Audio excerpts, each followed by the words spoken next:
That Was Yesterday podcast is brought to you by Define Mind and Body Wellness, my wellness center here in Glastonbury, Connecticut, where we specialize in holistic services to help shortcut the process so that you can see results fast, but learn to do it in a habitual way. So many of the topics we talk about are part of the program that our clients receive, except they get much more in-depth detail. Also, my workbook of the 10-week program to lose and never look back, which is only available to our patients at Define.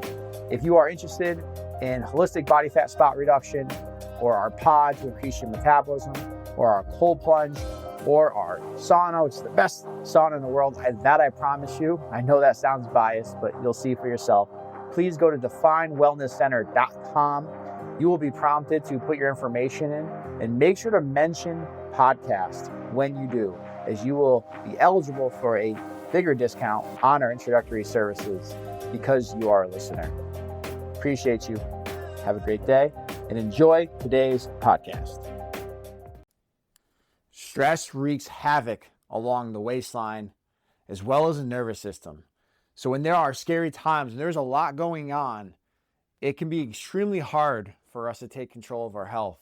And so in this short video and podcast, I'm going to share some real practical, tangible things that you can do. You see, it becomes a real issue because when our nervous system feels as though it's under attack, like this is forcing us to tap into primal survival techniques, right? When think about all the negative things you hear throughout the day, right? On social media, in the office, on TV, whatever it is, no matter what, it's not hard to find, and all the divide. And naturally, that's going to make you feel some level of threat, consciously or subconsciously. You tackle that along with any personal stress you got going on. And this is the ironic one. For those of us who are really active, working out hard, doing our best to eat clean, all of that's good stuff, and it is good stuff, induces some level of stress. So if all around your life and your being, and then forget about the internal part, right? Like if there's any unresolved traumas from your past or just internal stuff that you're currently struggling with, that's another layer of stress. And so you think about all of these things going on and the fact that we are constantly connected at all times through our phone and all the other technologies. Our system, if we're not conscious about this, if we're not intentional, is going to be overrun by stress. And when that happens, your nervous system starts to become responsive in a fight or flight way.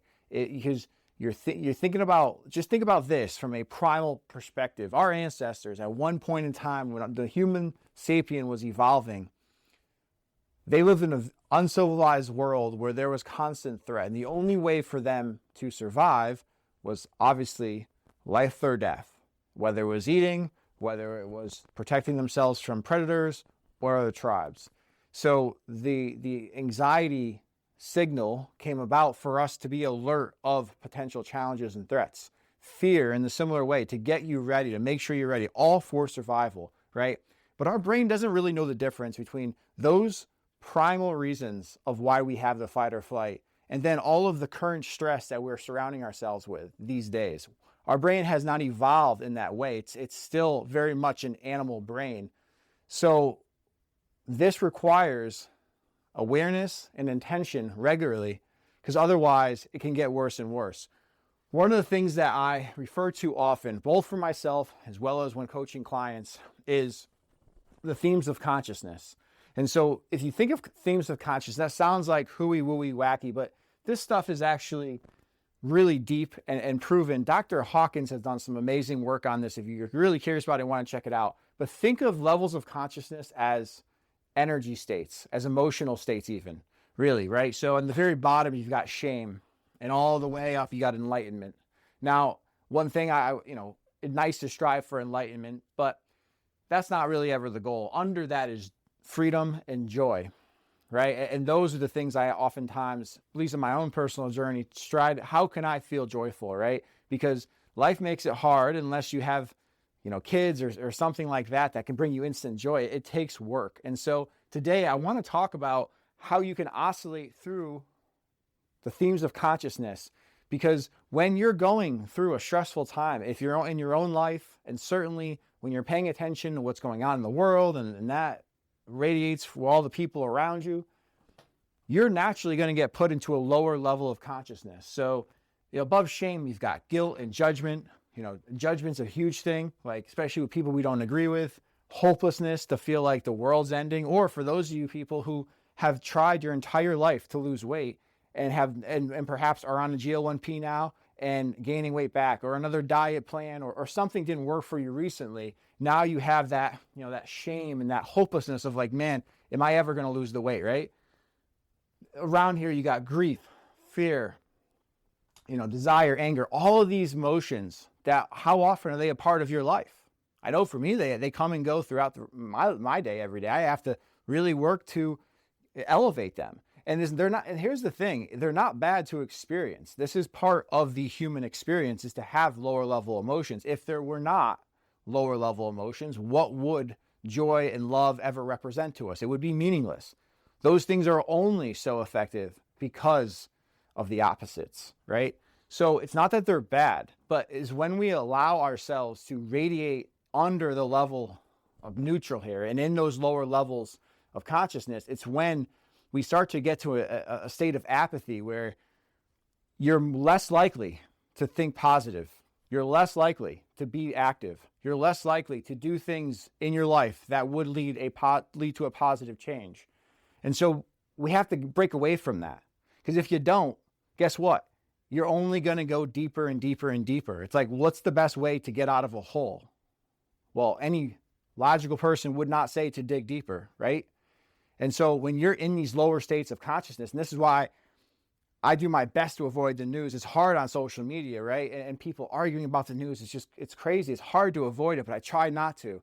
But whenever I do, that brings me right down to that place. And it's like, well, I can continue to focus on things I can't control, AKA dig my hole deeper, or I can just recognize that I can only control what I can and focus on the things in my life that are actually important in this moment. Because most often, although there are some serious things going on in the world, there's nothing you can do in the moment. But the more you focus on something you can't control, the more it's going to hold you in this lower level of consciousness, which doesn't just affect your existence, it affects the existence around you, and certainly your health. Because again, the more you're focusing on that stuff, you're in these lower levels of consciousness, you're in that survival state. When you're in that survival state, that's the proverbial fight or flight, right? You're going to breathe more heavier. There's more stress on your heart. So therefore, there's more stress on your entire body. Now you start to welcoming things like blood pressure issues and all sorts of things that radiate from breathing issues and tension that can lead to postural. Like, so much tension we carry physically isn't just physical stress. It's mental and emotional stress. And that goes all the way down to your back, your hips, you name it. And I can tell you this because as a hypnotist, oftentimes when I do one-on-one work, but even in groups, people will comment how when they came in with pain, and we weren't even focusing on pain, but they came in with pain and left without it, without focusing on pain. And that's like real. Those of you guys who have ever experienced, it is possible. So emotional pain can lead to physical pain. So the point is like, we need to focus on what we can control. We need to allow the feelings that come into our life. It's okay to have opinions about world stuff, of course. You have to have your own opinion. You just recognize how far can I take that opinion and how much, if I focus on it, is going to affect my life, right? It's having the choice to say, okay, I can feel bad about my current situation, whatever it's at home or it's at work or you're with your body. But at the same point, am I going to better myself the more I focus on it? Or can I strive up towards progress? And I say strive up, I'm pointing to the consciousness chart here, which those of you guys who are watching on YouTube, you can see it, hopefully. Those of you guys who are listening to this via audio, you obviously can. If you're driving, don't worry about the visual, just listen to the audio. But I would recommend later in your day, Google themes of consciousness, and you'll be able to see a really good visual for yourself. This will all make more sense. But courage is at that baseline. That's the part between all the low emotions and the high emotions. Because to get into the high emotions, you have to have courage. It's scary out there. It's okay to be scared. It's scary when there are things in your life that you can't control. I'm an adult male who is very proud as a provider as well as a protector. And yeah, I have feelings of fear. Of course I do. Like, I don't know why this would be a hard thing for men to, well, I do know why, but it is hard for men to admit and talk about, because from a primal standpoint, like, we have archetypes of certain type of energy in our system from generation to generation, which disapproves of such thing. But the thing about fear is that it has energy, right? If you look where fear is, even though it's in the lower consciousness, it's above all of those. It's above hopelessness. It's above, it's almost halfway through. And so you can leverage that same thing into anger, right? Yeah, of course I have anger with different things and other things. I'm not on a soapbox. I share this stuff because I feel like on social media and online, you hear people talk, and it's easy for that person listening who's going through a struggle to be like, oh man, this person got it figured out. No, I can just tell you, this is stuff, I work on this stuff constantly. I at no point have it figured out, but it's something that my own inner work and development, and especially those who have had the chance to work with, I'm extremely passionate about it, because it literally can change your way of life. And so oftentimes the first step is awareness. And I don't know, for whatever reason, there's still that, that line, I guess, for so many men in 2026. And the problem is, the more you keep in how you really feel, the bigger issue it becomes. And so I just go on that tangent for that reason, but we'll move forward. The point is, you're going to have fear, you're going to have anxiety, but if you have the courage to just go up, to just go forward, just to start that first digging out of the hole, man, things can really start happening. But all it takes is courage. And the thing is you have courage. You absolutely have courage. Don't even tell me you don't have courage. There are things in your life that require tremendous courage. You just don't look at it as that in the current situation you're at. It's very hard to gain perspective when you're stuck in the shit. That's just the reality of it. The glasses are foggy when you're going through something rough, and that's okay. We all go through it. The point is here, you just got to recognize, oh, these are the emotions I'm feeling, and this is why I'm feeling it. Gosh, this is a lot, and that's okay. And that's the important word there, and I can get out of this. I can come out the other side. And to do that, I just have to have the courage. The courage it took for you to go into nursing school when you thought you couldn't afford it, when you thought you wouldn't be able to pass, but then you did. And now you're a successful professional nurse of how many years? Or the courage for you, maybe it was to get your driver's license, how deathly scared you were of cars. And then you finally, more exposure, you finally did it. Going off to college, getting married, something in your professional career, going to your first group workout. You have things in your life that it's easy to just acknowledge as nothing. But really, those are important things that shows you have courage, you have discipline, you have what it takes to be successful, not just when times are good, but when times are hard, like right now. So courage is something you just got to want. And if you want, you can then allow.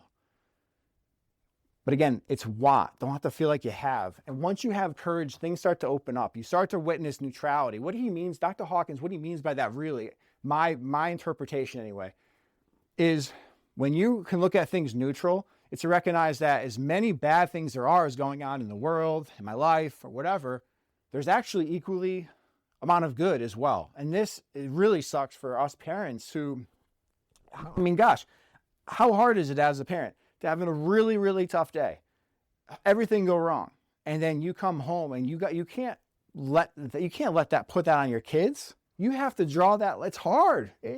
Or they're really needy and you're going through a tough time. You're having a bad day. It's hard to keep your cool. Like, that is hard, right? But, we got to recognize that it's going to happen. You're going to be a parent. So to be neutral at it is not to say, oh gosh, it's okay to lose my temper. It's not that. To say, gosh, that's not great. And to apologize if that happens, and just to recognize it and try to rewrite it. And then look at it from a perspective of, but I was like that because look at all the things that you're doing, right? All the challenges you're going through for them, so that's one instance. It could be a weight loss program you've done, and you didn't get the goal you wanted, and you feel like you wasted time, you wasted money, and you have another failure on your belt. I would challenge that though, because you went for whatever that thing was. Gosh, if we knew that if we can get into something, we would get exactly what we want, would there be much of life? Really? How many things in your life you're like, well, I'm just going to go into this exact thing and get that exact outcome exactly as I planned? Like, come on. Like, maybe sometimes, not most of the time, right? That's the journey. And I can guarantee you there's something, if you look back, you learn. Maybe it was what you learned doesn't work for you. That's equally powerful, by the way. If you're like, wait a second, yeah, I'm intelligent enough to know that meal prepping is a good thing. I know that, well, if it does make sense if I'm counting my calories, that, well, I'm going to be more aware of them. Like you get that conceptually. But sometimes you got to actually do those things, witness results, and then fail to recognize those are good things, but it doesn't fit into my life. So that doesn't actually work for me. So the question then becomes, what does work for me that's unlike those things, right? And everything is on a spectrum, right? You don't have to meal prep, but you can, the other end of the spectrum would at least prep where you're going to eat mentally. Okay, I'm going to go in there, I'm going to have 2 fish sizes of protein, whatever said fast food restaurant you're at. And I'm just going to have the protein. I'm not going to get the bun. I'm going to ask for more vegetables. Like that's mental food prep right there, right? So anything in between there can be a level of food prep. So it's like what fits into your life. But sometimes you don't know unless you try things. And by the way, I'm sure if you did meal prep, you probably learned a recipe. Maybe you learned how to do something differently cooking. So there are always these things in our experience that if we can look back on, they can really change that experience in hindsight, because you're like, you know what, that sucked, but here's what I learned, and I get it, it's hard. Trust me. Sometimes I look at myself, I'm like, man, why are you doing all this shit, but then I was like, I constantly question, because I want to make sure I'm doing it for the right reasons.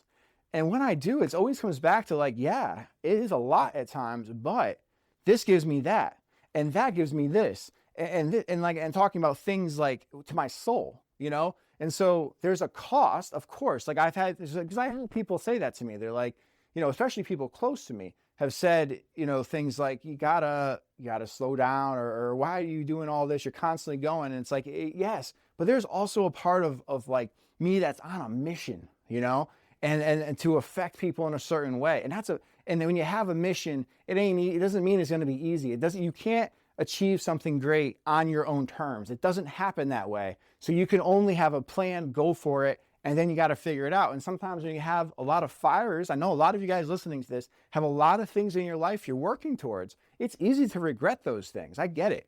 It's easy to do that. It's easy for people to look at it and say, hey, why'd you do that? Or why are you doing that? But at the end of the day, if it was in your heart, it can't be wrong. And also, if it is a lot going on, what I've learned to really zero in on with myself is to recognize, yeah, and I'm leveling up as a response to the size of the challenge will determine the growth you need. And so the more you go for challenges, the stronger mentally, physically you get. And that is just true. And it is like you look back, and that's why, there's a concept in business. I'm not going to talk too much about it, but I did a podcast on small bets. It's like, you force a time period where you put in effort in a really like an intense way, but something that fits into your life. So you can get to the point of learning and say, okay, this is worth it, but I got to do this, or this is not worth it at all. But you've got to put in that work to see, right? So all of that to say, neutrality is not just looking at the good. It's looking at, there is always stuff on the other end that's not ideal, but there's positives there. Because otherwise, if you don't, you're just going to have judgment, guilt, shame, grief, hopelessness, fear, anger, and that's just going to keep pulling you deeper into the hole. And so as you move up to willingness, acceptance, these are things where it's like, you got to start to step outside yourself. I always use the video game analogy where it's like at every video game, at the end of every level, there's a monster of some sort that you have to beat, and every level gets increasingly more difficult. And it takes many times to beat that monster, but when you finally do, you feel great. And then you get into that next level better than you were before, until you face more and challenges you've never seen before, but you've leveled up. That is the process. Life is an endless video game in that respect.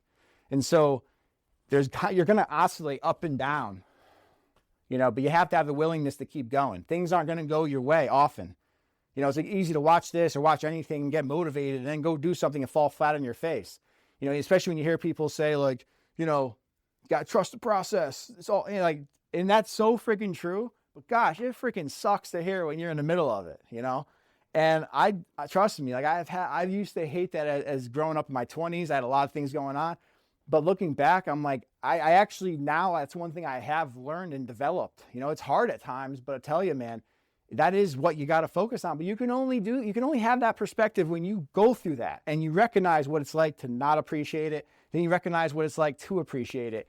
That gives you perspective, but you're only going to have that if you have the willingness to go for it, baby. So all of this to say, I hear you. It is tough out there, but you're pretty damn resilient too. Like, you've been through a lot and you'll overcome this too. This shall pass. You can't control anything outside of you, but you can control what you focus on, what actions you take. And so hopefully this helped. Comment below if it did. Share with friends. I'll see you in the next one.